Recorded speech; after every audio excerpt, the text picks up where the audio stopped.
윤석열 1기 내각 구성에 대해서 한 말씀 드리겠습니다. 윤석열 정부 1기 내각은 강남 내각, 특혜 내각, 부자 내각이라 국민들의 우려가 큽니다. 윤석열 당선인 한덕수 국무총리 후보자, 18명의 장관 후보자와 대통령 비서실장의 출신과 거주지, 재산, 성별, 학력 등을 보면 평범한 시민들은 상상할 수 없는 찬스와 특혜로 점철된 삶을 살아왔습니다. 이를 통해 이들은 많은 부를 축적하고 우월적 지위까지 누려왔던 것으로 드러났습니다. 때와 장소 조건을 가리지 않았습니다. 심지어 반칙도 수두룩해 보입니다. 윤석열 내각은 부동산 내각, 강남 내각입니다.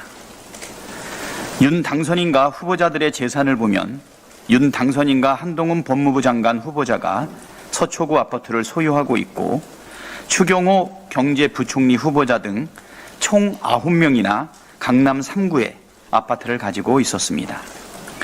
국민의힘과 윤 당선인이 왜 그렇게 부동산 부자들을 옹호해 왔는지 조금은 이해가 됩니다.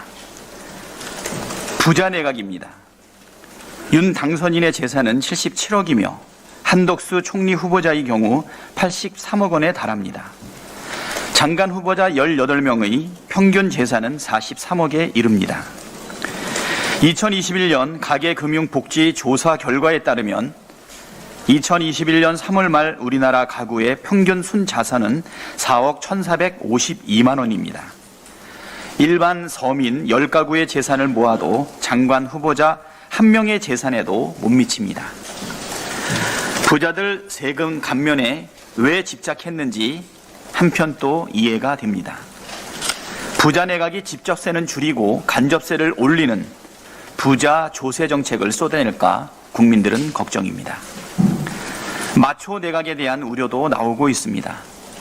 윤석열 1기 내각 후보자 19명 중 여성은 3명에 불과합니다.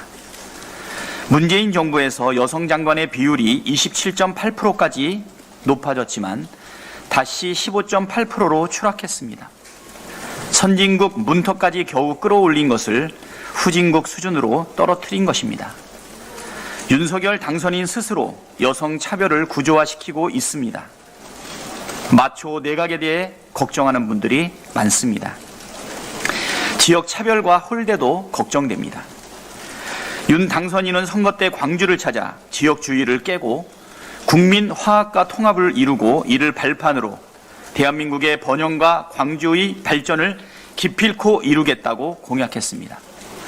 그러나 윤 당선인은 첫 내각부터 특정 지역을 차별하고 홀대하고 있습니다. 특히 광주 전남과 인천에 대한 차별과 홀대가 심각합니다.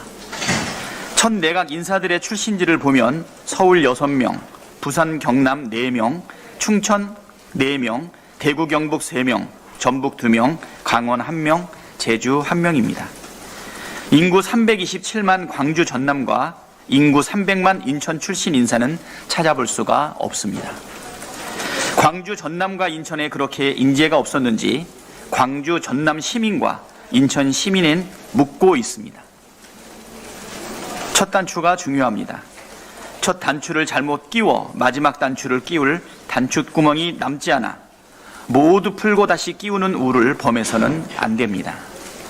번거롭더라도 잘못 끼운 첫 단추는 다시 끼워야 합니다. 윤석열 정부 1기 내각 후보자들에 대한 전면적인 재검토가 시급합니다. 이상입니다.